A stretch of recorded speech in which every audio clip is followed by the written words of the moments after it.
Hey, I am Charmel McMillan, and this is the show, Just One Thing, about life changing moments, life defining moments, things that push you closer to your purpose, closer to your destiny. And so tonight, my guest is one of my dear friends, and I've known him for a long time. I met him through one of my clients, the legendary comedy writer and comedian James Hanna, before his untimely passing. And I'm just excited that we had a chance to become friends and get to know each other over the last 15 or more years. He is a writer, comedian, best-selling author, producer, business guru. Most importantly, he's my friend. And so please welcome Dave Anderson. Hey, look at that guy. Thank you. Thank you. Appreciate you. What's poppin'? I'm having a better day now. So you have one of those energies. I appreciate it.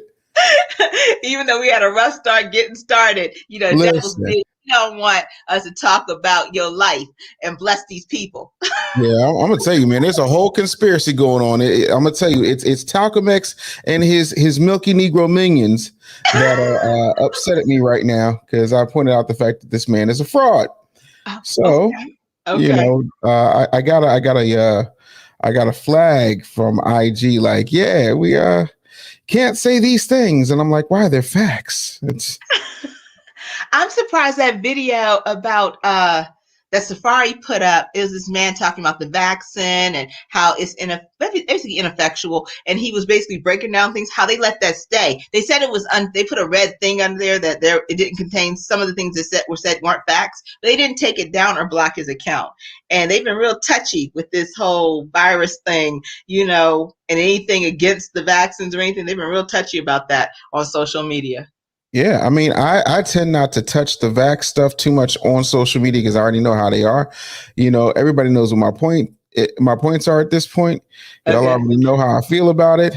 I'm gonna tell y'all straight up and down. Y'all not gonna catch me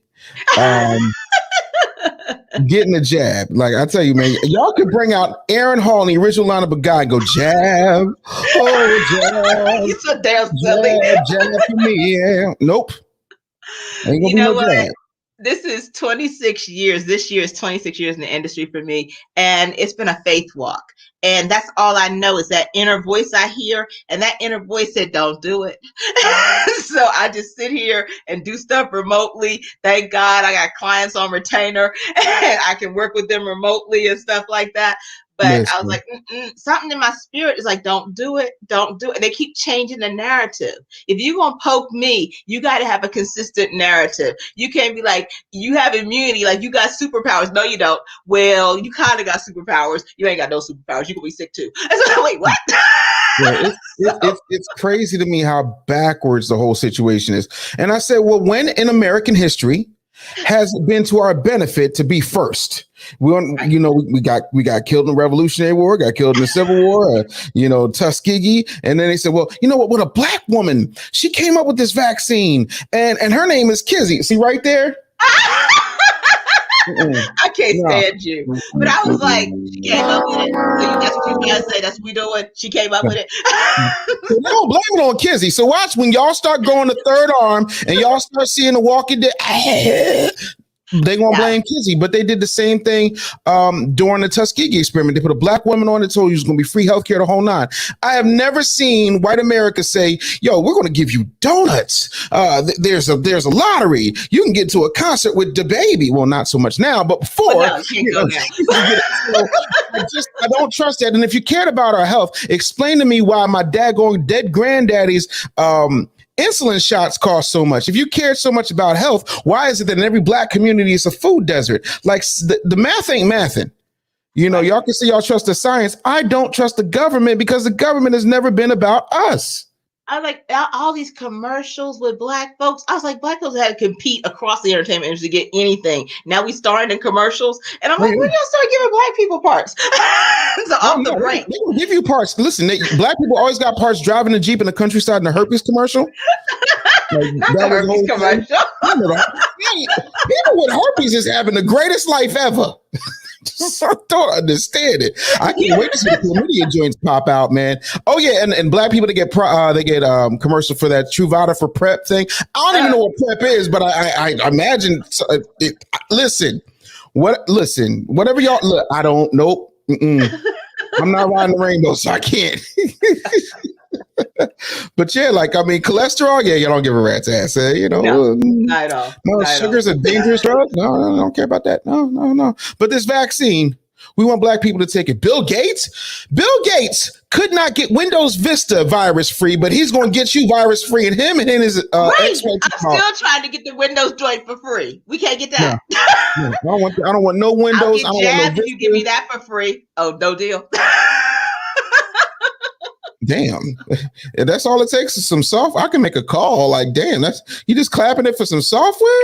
Lord, the COVID is hitting each of us in a different way. I'm not gonna do it because I know he's not gonna do it. He ain't giving that up. So basically, you're just doing what the government does to black people all the time. Yes. They simply give you a bunch of promises, like Joe Biden said he's going to get rid of student loans. You do this, I'll do that. Oh, you did it? Never mind. It'll never happen. It don't ever happen. Right. So let's talk about your life, and we'll get right back into COVID. We'll lead your life right back up to COVID. It's going to be here for a while. So I hope not. I'm so ready to get back to seeing friends, and I'm an introvert who's tired of being alone. You understand what I mean? Mm-hmm. Yeah. I was like, when I start wanting to hug people and see people, it's a problem because I'm an introvert. When they first came up with quarantining, I was like, you ain't said nothing. We're be by myself, watch TV. I'll be on it. I'm like, when's the bad part start? They said I get to stay at home. I'm an introvert, germaphobe, OCD. And so I was like, you ain't said nothing but a word. I was like, hold on, let me get I have all my sanitizer stocked. So I was fine for the first 12 months. And I was like, then it got hairy. I was like, where's all the sanitizer? People got clean. What were y'all cleaning your ass with before? No idea. Just like I didn't know white celebrities didn't bathe. The things I've learned. I was like, I had so much Lysol. I was like, you ain't said nothing but a word. There's a shortage in my house. Right. So Clorox stocked up. I stocked up like I got the Brady Bunch over here instead of being single. So I was like, whatever, I got it all. And then it became a pandemic, and I was like, man, I'm gonna need to order some stuff. So as soon as there was a little break, right before they went into panic again, and the Lysol was available, I bought 7 cans. So I'm back in the game. Wow. I did. Absolutely. Jeff Bezos gave up half of his fortune, made it back in 3 months. Who? Jeff Bezos, Amazon. Oh, wow. They gave up half his fortune to his ex-wife. Made it back in 3 months. Wow. I'm sure he did. So, Little Day, we were getting ready to talk about you and your formative years. You were into all kinds of stuff. You outsmarted your first grade teacher. I think that's what we were talking about. So we're going to kind of jump in there. We're talking about the formative years of Dave Anderson. Yeah, so here's what happened, right? My first grade teacher went on maternity leave. They replaced her with another first grade teacher, and she was trying to get us to write on like this paper that was way too advanced for first graders. And I was like, no, we're not doing that. And she was like, what do you mean? I'm like, this is the wrong paper. And she was like, oh, you're just one of those belligerent ones, huh? And I'm like, yeah. Fancy nigga. She thought I didn't know what belligerent means. I'm sorry. My mom was a teacher. So is my Uncle Jimmy. So is my grandmama. We could do this all day. I know. Little black boy, you've been reading. Yeah, you know what belligerent means. First book I ever read was War and Peace. So like reading was fundamental in my house. So she was like, well, you're going to go to the principal's office and we're going to call your mother. And I'm like, I'll call her, but you probably get my grandparents first. So she ain't like that. So they called my mama, they called my grandparents, and they're all in Mr. Wittenberg, the principal's office. And the principal was, okay, so what happened? And she's like, he sat up there and told the class I was wrong and told me this, that, and the third. And then when I told him he was belligerent, he agreed. And so the principal says, well, Dave, what happened? And I said, well, look, this is the paper we were learning on with Miss Do Funny was here. And now this lady, is coming with this wrong paper. It's the wrong paper. We don't know how to write on this paper. We're not there yet. We're trying to get and then the principal's like, yeah, he's right. So my family just fell the hell out. So at that point, it was like, Dave's just the professor. And my godfather, Mr. Bruce, he would say, oh, boy, you out there teaching the teachers, huh? Look at your professor. So at that point, I realized that I was just going to say whatever the hell I was going to say. And if you liked it, oh, well. But I'm going to stand on the truth. I'm going to stand on the truth. And so, that's how my life was at that point. From that point on, just speaking it, don't really care who likes it. Stand in the truth. Stand in the truth. So Yep. as you went into your teenage years and adolescent teenage years, how were you then? Like, what were those years like? It was rough. I was doing radio, and then I started to go into TV. You So started radio as a teenager? I started radio as a 9-year-old. Oh wow. Yeah, Okay. So how did that at start? 9. I I didn't like the fact that they wouldn't skip me in elementary school, and the teachers would ask me for answer keys and I'd do them because their asses were lazy. And I'm sitting there with these kids, and they like, I'm not trying to be funny, but it was like, I'm from the hood. So, I'm sitting there like, oh God, I did this when my parents were still married. My parents got divorced when I was 3. So I just got to a point where I was just fed up. And so I was like, yeah, I'm not doing the homework. Oh, I already did it because I already knew it. Like there was no challenge. Right. Mm-hmm. So my teacher started giving me, crappy grades because I wasn't doing what I was supposed to do. So after the swelling in my ass went down, my brother, who was always working because my mom had a provision. It was like, I'll provide the necessities. You want something else? You got to go get it.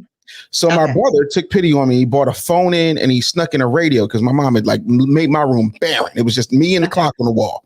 So long story short, I called this radio station. Curly Neal from Globetrotters was on.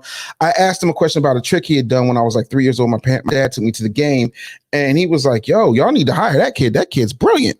So a couple days later, they called my mom. My mom was like, yeah, my son isn't on the radio because he doesn't have a.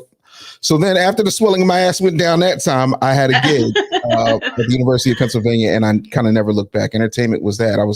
So a month before my 10th birthday, and that was that. Oh, wow. That's a blessing. Yeah. Hallelujah. So you got the radio bug. So when did you get the bug in terms of comedy and things of that came much later? Yeah, comedy came later. Like, I was always that person that like, I got teased a lot because I was a big kid. I used big words and you talk white, I was dressed like a gentleman at all times. I had my khakis, had my button ups. Like, I came from a different era. My parents were older. So, somebody does a joke about the old people's baby. I think it's Ron G. How they got bursitis and arthritis in their knees. They're 7 years old, saying if the Lord allows. Dave, how you doing? Oh, fair to Midland. Right. What the hell is Midland? Anderson's weird. So, I had to be really quick when it came to like, comebacks and whatnot. So that's where your mom's a DJ for the Mr. Softy truck came from, all that type of dumb stuff. But it was hard because I went to the worst high school in America, but I'm like on the weekends, I'm flying to LA to go interview MC Hammer. And I'm reading from a teleprompter. Like my life was great outside of school because school sucked for me. Okay. And when I got to college, right, I would tell these jokes and we would just be in the dorms joking and people was like, yo, it's a comedy contest. You should enter. And I'm like, I don't know the first thing about stand up. So you stand up and talk shit to us all the time. You might as well go make some money. And so I did. And grand prize was me and a guy named Naeem Lynn, who's one of the Plastic Cup Boys. Yeah. We tied for first and you got to open up at the Laugh House. Luckily for me, the owner of the Laugh House is a guy named D. Lee, and I happened to be interning at Radio 1 with him doing the morning show. So I became, the house warm-up guy. Like I was always there 50 weeks out of the year warming up. So I learned in Philly how to do stand-up, so I just fell in love with it. Just the quickness, looking at the crowd, seeing who I'm going to fuck with, working on new material, because every week you had to keep it fresh because you had people who would come in, nigga, you did that joke last week, get the hell out of here. So, you learn very quickly how to make moves. And then I learned the business of it, that the show wasn't the main thing. The food and the alcohol is where the money is being made, so I learned how to be a promoter. I learned all of these different tactics from my time working at the Laugh House, in the late 90s. So that was it for me. So without D. Lee, there's no business bully. I'll tell you that straight up and down. Without D. Lee, there's no Dave Anderson doing comedy, none of that. So, give credit where credit is due. It's a lot of people who owe a check to D. Lee who will never admit to it, but I'll be the first to tell you. I never met him until Clubhouse. Really? Yeah. That's crazy. I think he had heard of me, but I hadn't heard of him. And so I didn't meet him until Clubhouse. Yeah, man. So like I fell in love and it was crazy. I would see all these different comedians with these different styles. And then, a few would like tell me things and whatnot, like Thea Vidal, like, boy, sit your ass down. So now here's what's wrong with your set. Do this, get rid of that. Talent, it was like that. Okay.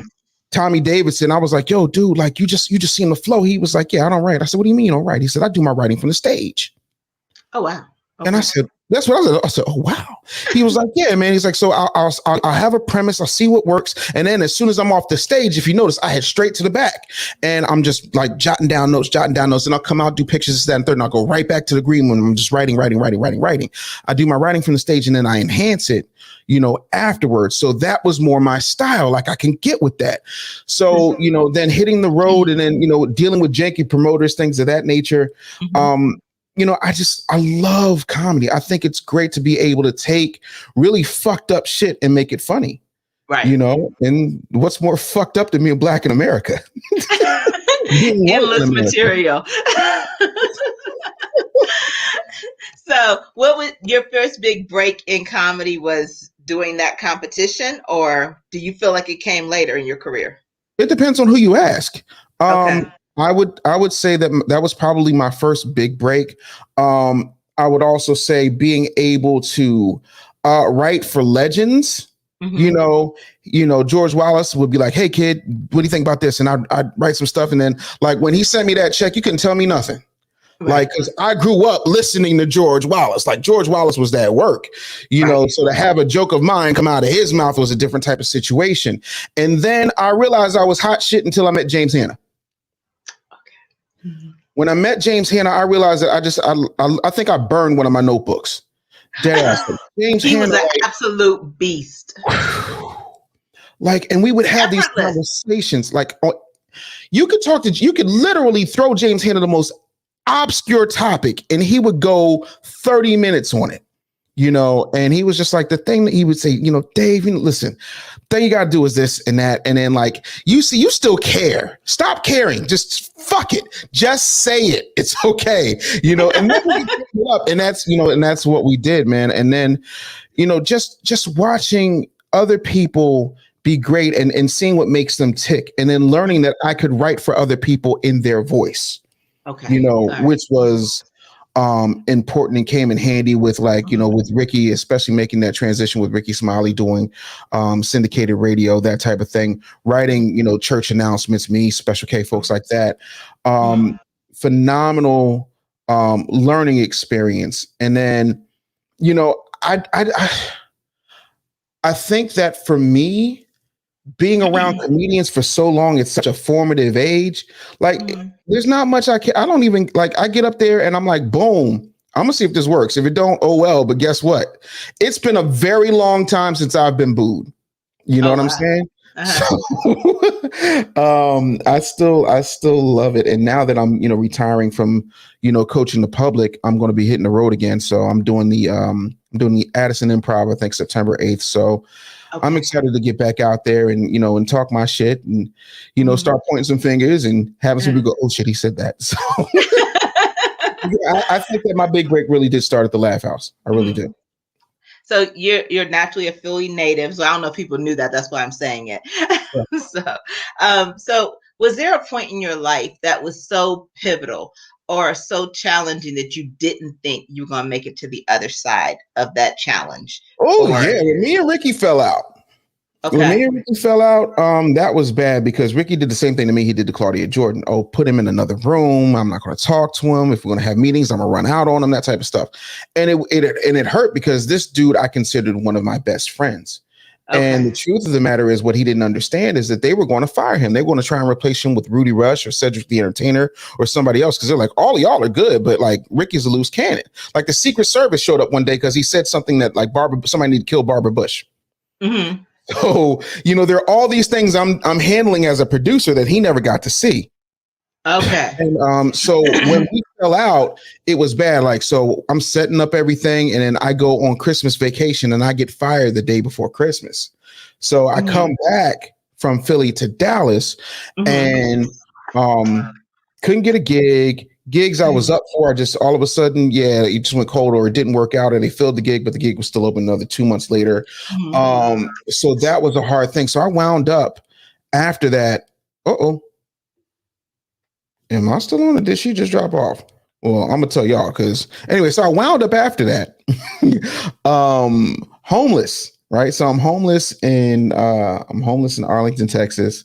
And that was hectic because, I wound up washing my nuts in the gas station sink. And that was like extremely, um, extremely difficult. Like, it was that was harrowing. Just being able to, yeah, it's all good. I You got see me? you. You can see me all along. You can Yeah, see me. I couldn't see you. You fell out Okay. and you Okay. shot back in. But what I was saying was, that situation wound up leaving me homeless, Wow. So right? getting And fired from this is the Ricky getting Smiley fired, show. getting fired after putting Ricky Smiley in the 30 markets, I got fired. Wow. Simply because Ricky didn't like the fact that there were changes that need to be made. Whenever you're doing a show in multiple markets, and the South don't operate like the East Coast don't operate like the Midwest. We weren't even talking about a West Coast expansion at this point. Okay. But Miami wanted one thing, and St. Louis really didn't want us, and Augusta was throwing at us, but that station got so there's all these different things, and Ricky didn't do well with that part of it, and so everything became a thing, and then they're telling him one thing, and they're telling me, listen, you either get Ricky where he needs to be, or he's fired. Y'all are cool, but he's fired. So I have all of this type of stuff. So when I had to wash my nuts in the gas station, a quick trip, which I'm going to visit when I go to the Addison Improv, because it was in Arlington, Texas at 360 and Carrier. Washing my nuts in that gas station sink was something. Trying to figure that out and having all of my worldly possessions in a 2008 Jeep. Like, that was crazy. Cause like, on your first day of homelessness, if you fat, like, don't nobody want to give you money because they don't believe you homeless. And the other panhandlers just don't. I'm sitting here all in. I'm dead ass. Like, they're like, fuck out of here. Your cardboard too nice. Fuck out of here. Motherfucker, your clothes smell good. You ain't homeless. You just trying to hustle. So there's that. Like, ain't nobody giving no fat dude no money for food. Like, so it was that part of it. I kid, but I'm dead serious. And I remember having to like pull my truck in between two tractor trailers in like Walmart parking lots, or sleep in parks after hours when the park would close. Like, that type of stuff was really crazy. And everybody, I was so ashamed because I made it. I was the guy, like, youngest radio and record award winner, radio show of the year, fastest growing syndicated morning show in urban radio history. Like, it was just, and I was devastated. I was really, really hurt because people were blocking what was happening because you didn't want me, but you didn't want me to work anyplace else. Right.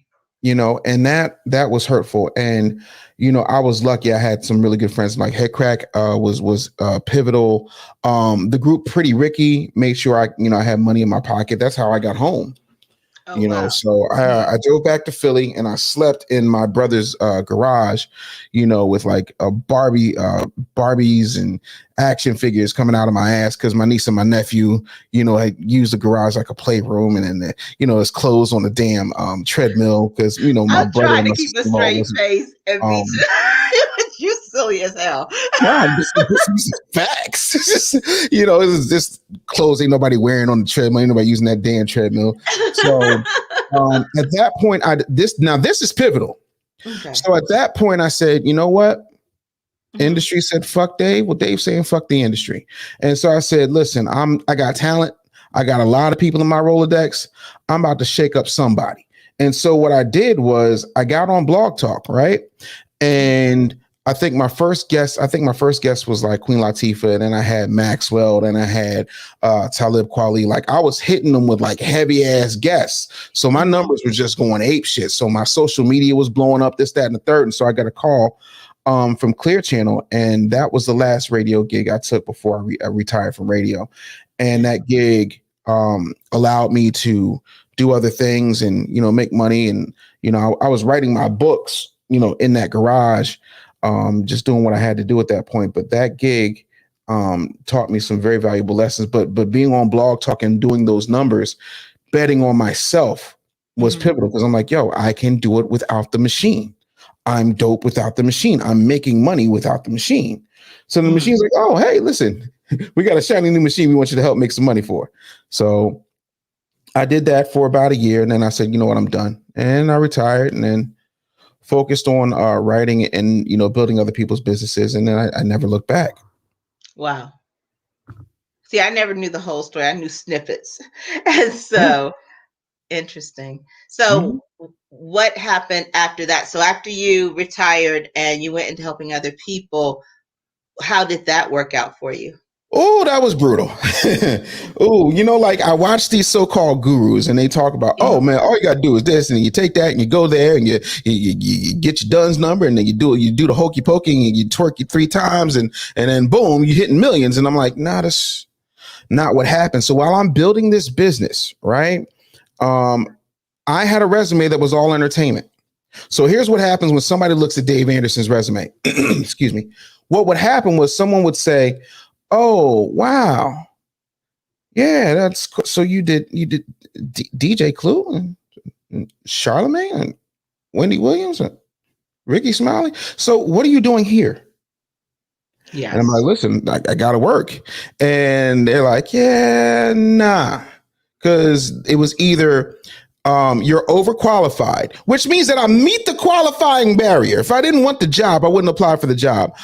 Or it's they don't want to hire you because they're afraid that when you show up and put in that type of work, that the fact that they've been coasting this whole time is going to be very, very evident. So the only jobs I could get were sales jobs because they were commission based. You eat what you kill. And I sold gutters. I sold cable. I sold home security for Honeywell. And I was like killing ADT. So ADT recruited me from Honeywell. Okay. And then while all that was going on, I said, you know what? I don't want to do this type of shit. I don't want to get up and put on somebody else's uniform and, like work for just a piece when I can get the whole thing. So right. I had like $20. I'll never forget this now. At this point, I have a wife. I've got a kid. I don't have my young baby yet. She don't know nothing about struggle, but my oldest baby I had, and, I took $20 in my account. Mm-hmm. I don't think I've ever really told this way. I had $20 in my account, right? And I went to GoDaddy. They had a special on the website. It was $12. So I took $12 and then I did like a GoDaddy web builder because I knew HTML, just from traveling. You learn shit, right? Just weird shit you learn. And so I was like, okay, well, I'll hammer this out. And then I was like, there's a whole lot of people who owe me a whole lot of favors that I've never cashed in on. So I was like, yo, you remember that time I did this and you made this one? Yeah, I'm gonna need you right now. And so that's what I did. And then I was just making 100 calls a day, 100 calls a day, 100 calls a day. And, writing books and pushing and grinding and doing every single show I could and just working and working and working and working and working until it got to a point where, I'm on CNN and then I'm in Ebony magazine. And then, I do the Breakfast Club and then everything else opened up. Also in between that, Chuck Creekmore, who didn't listen to the industry, gave me an editing position at All Hip Hop. So that still kept me plugged in to what was happening in the industry. Because everybody else was like, oh, you can't mess with him, can't touch him. Mm-hmm. So yeah, I was happy at that point because I was making enough money. There was no more month at the end of the money. You know what I mean? Right. So, yeah, man. And I never looked back. I started refining my process and figuring out, what was important. And then I realized I could only take it so far. So then I started hiring people who could then extend what I was capable of doing. Okay. And so, now we're here. Okay. So reinvention at its finest. I don't know about the fine part, but we're working on it. I think it's important to pivot, in life, but especially in this industry, because you're either hot or you're not. And people don't understand that, that sometimes you're working so much, you can't see straight. And other times you're twiddling your thumbs and you're like, man, I wish I was working. You know what I mean? It feels like the highs are really high and the lows are really low, so that's why I say kind of reinvention at its finest, and figuring out a way to survive. Yeah, no, I really had to. I didn't have a choice. One, every time, and it got to a point I'll never forget this as long as I live. I was just like, you know what? And I turned to my wife and I said, yeah, fuck it. I'm just gonna go back to work. She was like, no, you are not. I said, no, I got to, because like we need. She's like, listen, we all right. Every time you go back to work, it's a problem. Somebody upset, you say something, you're a troublemaker, you point out how to do something efficiently, then they'll try to offer you a position and then try to milk you. Like, do you know I was almost the chief innovation officer at Nutrisystem? Wow. Yeah. But they wanted me to give them all their ideas, and then they just wanted me to stay as a consultant. And I was just like, yeah, no, I'm out. Right. I mean, I think that's the yeah. nature of the beast, though. People want as much as they can juice you out of and not elevate you. Yeah, no. So I just decided to elevate myself, because I know at all times I will not let me down. I will always come through for me. Dave, like, love him some Dave. Love me some me. Nobody else I'd rather be. I love me some me. And it took a long time for me to get there. But I will tell you this. I have never looked in the mirror in the past 10 years and said, you know what? I don't love you. I love me. And I think that's important. How can you have fans if you're not the president, CEO, and chief marketing officer of your own fan club? I just don't understand. Exactly. I've never asked this question, but I just kind of go with the flow and, listen to the conversation. So I always call it conversations with. So I'm having a conversation with David. Did you find love or did love find you? Wow. Did I find love or did love find me?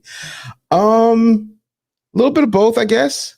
Mm-hmm. My parents met at a Christmas party. I said, Dad, how do you know when you were in love? He said, when I met your mother, I knew I was in love. I said, how? He said, I was at a Christmas party and then she walked in and I had to turn my chair around and get a good look.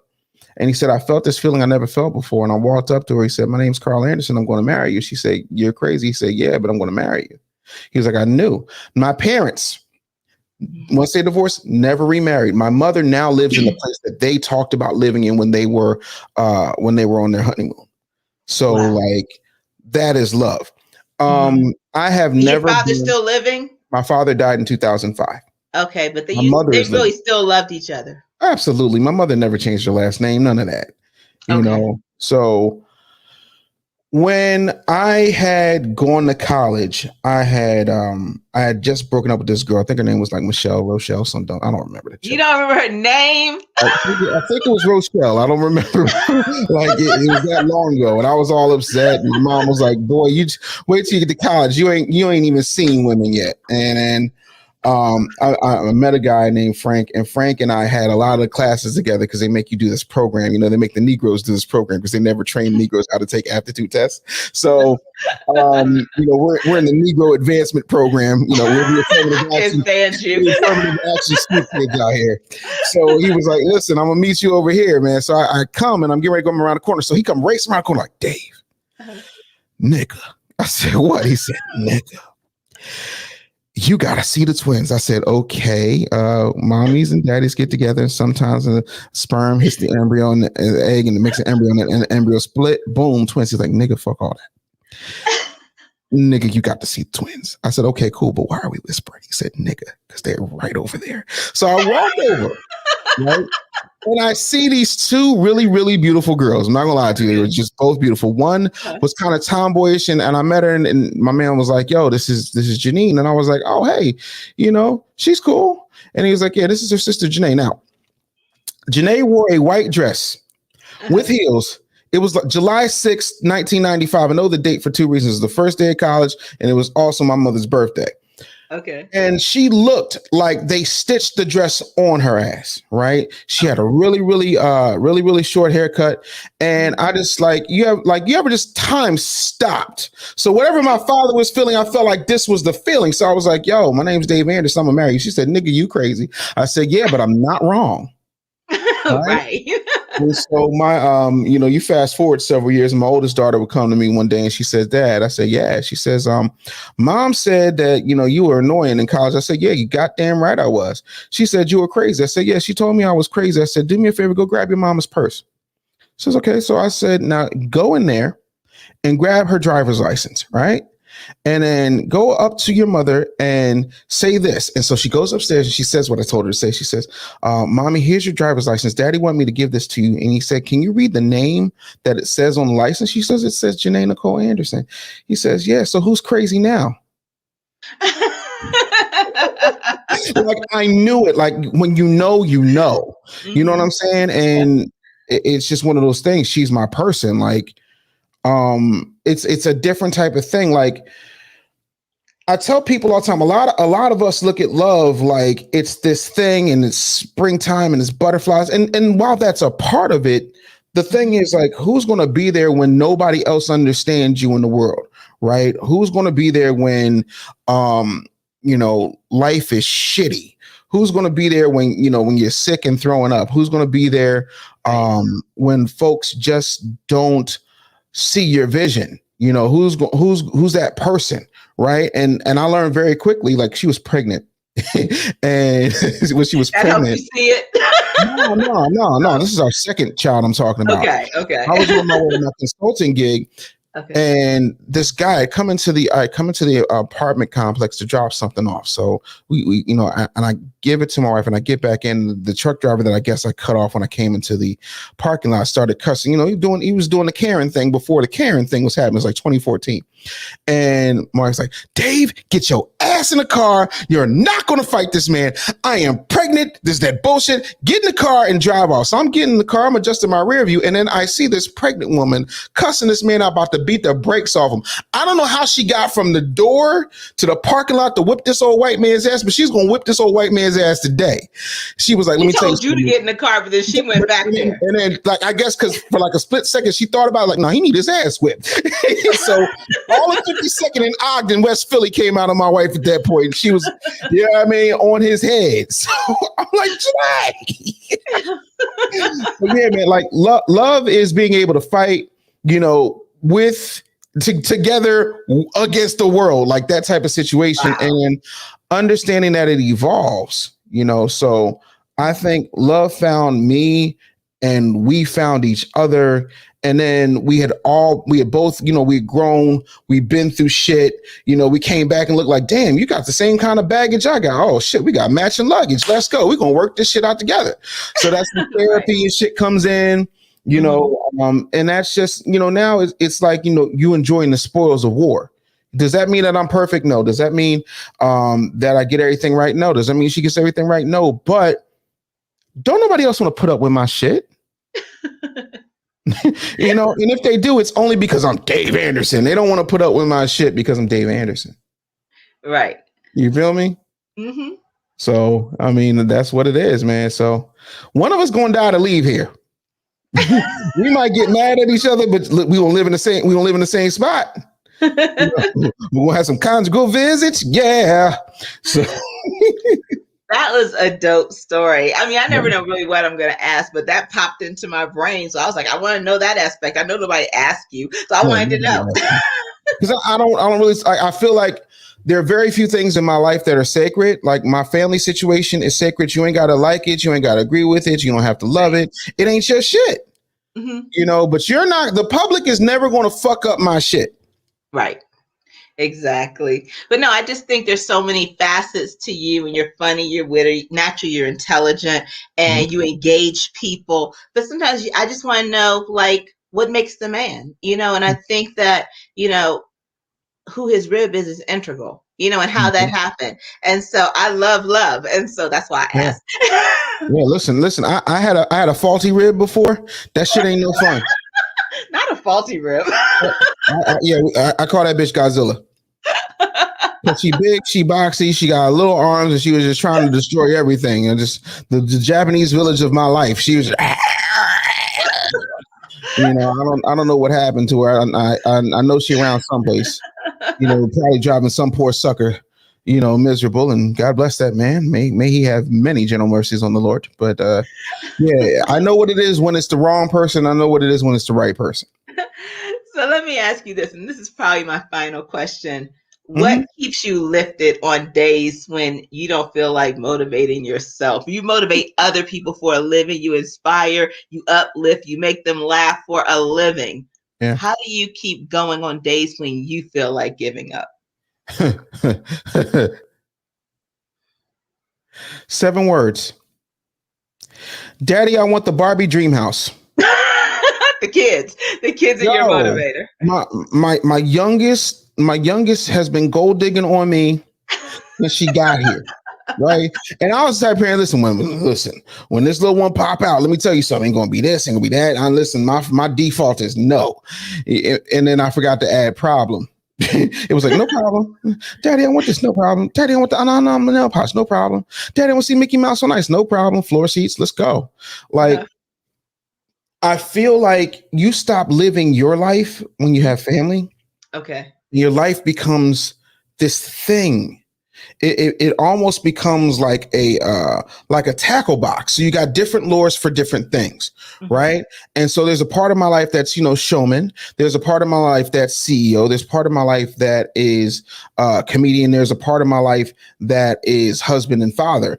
And depending on what I'm doing and where I'm fishing, I'm pulling the right lure for that particular situation. But it's not just as simple as worm, hook, water, whatever you catch is whatever you catch. You got to think about how you're angling things. And for me, I know what it is to struggle. I talk to my brother all the time. My brother, like he's my older brother. He's 7 years older than me, right? And he's my only sibling. I have a stepsister. I've got god sisters, but I don't have another, biological sibling. Mm-hmm. And my brother remembers when we had to share bathwater. My brother remembers when we didn't have anything. My brother remembers giving me that phone and that radio and sneaking it in. Now, I'm the money guy, right? And so he's like, yeah, so that's, I don't know, what those calls, like 1,500? I'm like, yeah. He's like, oh, look at the business bully. Hey, you work with Bill Cosby. Oh, look at the business bully. And so it's funny. Just, I'd never want my kids, like my oldest, right? I talk about my youngest, but my oldest once said to me in frustration, she said, Dad, you want me to suffer like you suffered? I said, okay, one day I'm gonna show you what my suffering looked like. And she had a project. You know how in the hood, and this is not a routine, this is dead ass. You know how in the hood, they'll open these daycare facilities and they'll be beautiful in the inside, but the outside be fucked up. And by fucked up, I mean, it's painted nicely, but Big Bird is blue, Barney is gray, Oscar the Grouch is purple, and it's all fucked up. So she wanted to do a mosaic project with these fucked up characters. And I was like, oh, I know exactly where to take you, And so I took her to where I grew up and I was like, yeah, that's where I got shot at. That's where I got stabbed. Oh yeah, this is the stoop where my brother and I would take our shoes and flick the crack vials out of the grooves of our shoes and our boots before we would step foot in the house. Right? This is where the weed dealer lived. This is where my godfather, the drug dealer who's now doing 25, he ran this store. Right? These are where the pimps were. Those two were crack houses. Do you feel safe right now? No, I don't. I said, do you know where we live? Yeah. I'm like, where is it? Far away from here. I said, yeah. So do I really want you to suffer like I suffer? Mm-hmm. You see what I'm saying? And that's the thing. The truth of the matter is I don't ever want my kids to suffer like I suffered. And I'm not saying that I had a bad childhood, because my childhood, all things considered, was phenomenal. But when I die, 2 things are going to happen. 1, my kids are instant millionaires. And 2, I'm going to be putting out books posthumously like I'm Tupac. Y'all going to believe I'm down in Cuba with that nigga, because I'm making sure that my future is up to par. I'm making sure that there's a legacy there, because that's what, Jim Rohn does. That's what Wayne Dyer does. It's what all these other folks do who understand the importance of legacy, right? Like my intellectual property, my books, like there's all these instructions in my will. My will is like crazy with it. Not that I like to be morbid about death, but I ain't met nobody who got out of life alive. Right. So, right. So that's that, man. Like, yeah. So that's what keeps me going, man. My kids. And Char, if I'm being 100% honest, I don't know what the thing is. Here's what I mean, right? The first thing I remember my brother getting for us, right, aside from cable in his room. My mom didn't have cable. My brother had cable because my mom refused to partake in cable. Right. So QVC came along. Anyway, so my brother brought home this Nintendo, right? Okay. And I remember playing Super Mario Brothers, and I would play that shit, and I would play that shit. And I remember I would go through all this fireballs and levels of, then you go down. And so you're jumping over shit, you're shooting fireballs, you kill Koopa, and then you see this chick, she looked just like the princess, and she says to you, I'm sorry, Mario, but your princess is in another castle. And that's how life is. It's like, yo, I remember saying, if I could just get to 40,000, like, then I'll be straight.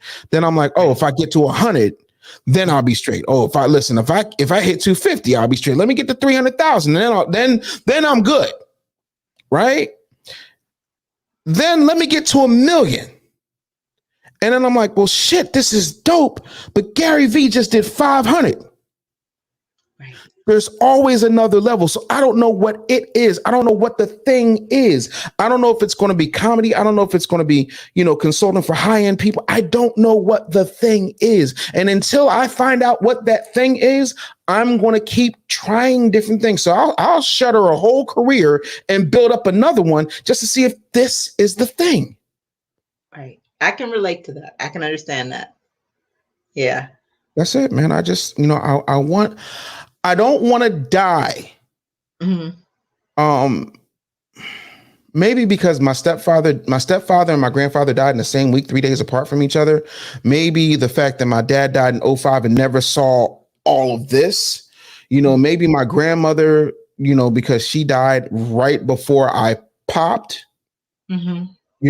Maybe there's a part of me that just wants to like show them, in heaven or, in the great beyond that, like all of their sacrifices were worth something. Like, I'm what you ran through that cornfield for. I'm what you took all them ass whippings for. I'm what you had all those children for. Like, I'm the guy, and I wanted, for my father, because I was my father's only biological child. My mom had a child with her first husband before I was born.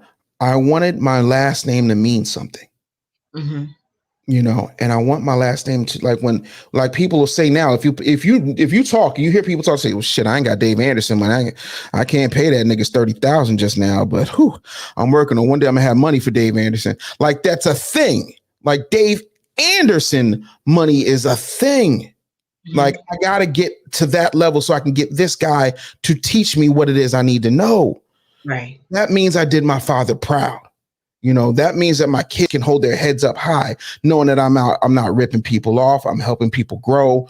I'm doing what's necessary. I'm providing skills, and I'm signing the front of checks instead of the backs of checks, and that's it. Like, I want to make an impact, and I don't know anybody giving statues to critics. Mm-hmm. I understand. So that's it, man. I don't know what I want to win, but I want to win at life. Right. So, that's my soapbox speech. Well, I, as always, I enjoy our conversations. I'm always honored to speak with you, and I'm honored that you wanted to be on my platform and be my 52nd guest. And so I'm going to close out this episode and tell you guys to please check out tomorrow night for another episode of Just One Thing. I have the legendary, iconic media maven, Olivia Fox. We're going to talk to her up close and personal and find out what all these years have held, from her kidney issues and replacements to, what happened with the Rush Power Morning Show, Radio 1, up until where she is now, the mother of a young budding supermodel. And so we're going to talk about it all tomorrow night. She said she's coming uncensored and both guns blazing. And so tune in for Olivia Fox tomorrow night. I'm Charmel McMillan. Just One Thing. Have a good night.